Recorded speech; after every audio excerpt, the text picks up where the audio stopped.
نیا سال ہمیں نصیب فرمایا۔ محرم اسلامی سال کا پہلا مہینہ ہے، حرمت والے مہینوں میں سے ایک مہینہ ہے یہ، جس کو یعنی ہم کہیں گے بڑا محترم مہینہ، عزت والا مہینہ، اور اس کو اللہ تعالیٰ نے کوئی سوگ کے لیے مقرر نہیں فرمایا، نہ ہی اور کسی توہمات کے لیے، مگر آج اس کی کافی اس میں ایسی بدعات اور ایسی چیزیں اس میں رواج پا گئی ہیں اس مہینے میں، اور اس کو ایسا سمجھا جاتا ہے کہ یہ امام حسین کا مہینہ ہے، اور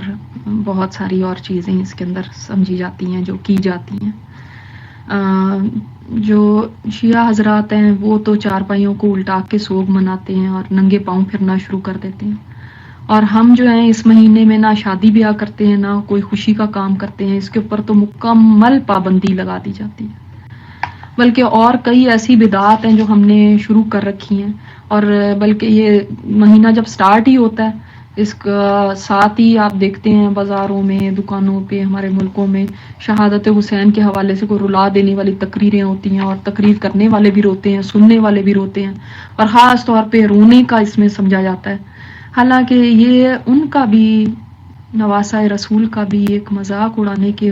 برابر ہے، کیونکہ حضرت امام حسین رضی اللہ تعالیٰ عنہ تو اس خاندان سے تعلق رکھتے ہیں جو صبر کا پیکر تھے، اور ان کی شہادت ہے، انہوں نے اتنے ظلم برداشت کیے مگر اوف تک نہ کی۔ اگر شہادتیں رونے کے لیے ہوتی تو پھر کیا شہادت حمزہ رضی اللہ تعالیٰ عنہ کیا وہ کم دردناک تھی، جن کے جسم کے اعضاء کاٹ کے ہار پرو لیا گیا تھا؟ تو یہ مہینہ کوئی رونے کا اور سوگ کا اور اس طرح سے نہیں ہے جو کہ ہمارے ہاں زیادہ تر سمجھا جاتا ہے، بلکہ آپ صلی اللہ علیہ وسلم اسلام سے پہلے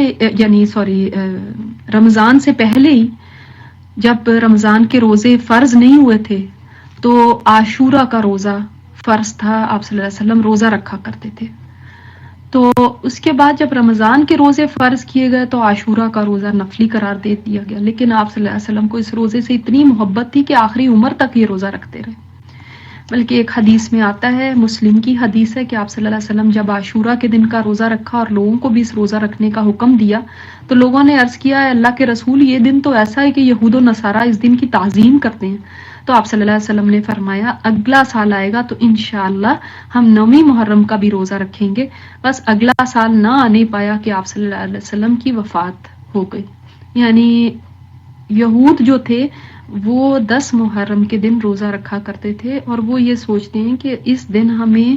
فرعون سے اللہ تعالیٰ نے نجات عطا فرمائی، تو آپ صلی اللہ علیہ وسلم نے تاکہ ان سے ڈیفرنٹ ہو جائے وہ 10 کا رکھتے ہیں، تو آپ صلی اللہ علیہ وسلم نے یہ نہیں فرمایا کہ 10 کا اب ہم نہیں رکھیں گے، بلکہ فرمایا ہم اس کے ساتھ ایک روزہ ملا لیں گے، یعنی 9 کا روزہ ساتھ رکھ لیں گے۔ تو کتنے دکھ کی بات ہے نا کہ آپ صلی اللہ علیہ وسلم اور آپ کے صحابہ تو اس دن روزہ رکھے، اور ہمارے حال یہ ہے کہ اس دن کھانے پکا پکا کے سبیلیں لگا لگا کے لوگوں کو روزہ رکھنے سے ہی روک دیتے ہیں، باقاعدہ دیگیں پکتی ہیں، حلیم پکتے ہیں، اور امام حسین کے نام کی نیازیں اور یہ بٹ رہی ہوتی ہیں، اور اس طرح کے کئی بدعات ہم نے شروع کر دی ہیں، تو جبکہ دین تو مکمل ہو چکا ہے نا، اب اس کے اندر کوئی بھی خوشی اور غم کے کوئی بھی مواقع ہم خود سے اس میں نہیں ایجاد کر سکتے۔ اور آپ یہ بھی دیکھیں کہ سوگ تو ہماری شریعت میں 3 دن اس کے لیے مقرر ہیں، 3 دن سے زیادہ کسی مرد عورت کے لیے سوگ کرنا جائز نہیں ہے، سوائے عورت کا اپنے خامند کو فوت ہو جائے تو 4 ماہ 10 دن ہے، مگر اس کے علاوہ تو کسی کے لیے بھی 3 دن سے زیادہ نہیں، اور صدیاں گزر چکی ہیں اور پھر بھی ابھی تک یہ سوگ منایا جاتا جا رہا ہے، تو یہ کیا بالکل ہمارے دین کی تعلیمات کے خلاف نہیں لگتا ہمیں؟ اور ہم نے آپ صلی اللہ علیہ وسلم کی سنت کو چھوڑ دیا کہ روزہ رکھنا ہی بند کر دیا، اور باقاعدہ جب اس کے جلوس نکالے جاتے ہیں تو راستے میں بھی سبیلیں لوگوں نے لگائی ہوتی ہیں، تو پھر جب سبیلیں لگا لیں گے تو پھر تو لوگ کہاں روزہ رکھیں گے؟ تو اس مہینے میں 9-10 کا روزہ رکھنا، یا اگر 9 کا نہیں رکھ سکتے تو 10-11 کا رکھ لیں، مگر یعنی مقصد کہنے کا یہ کہ ایک روزہ ساتھ ملا لیجئے تاکہ ان سے مشابہت نہ رہے۔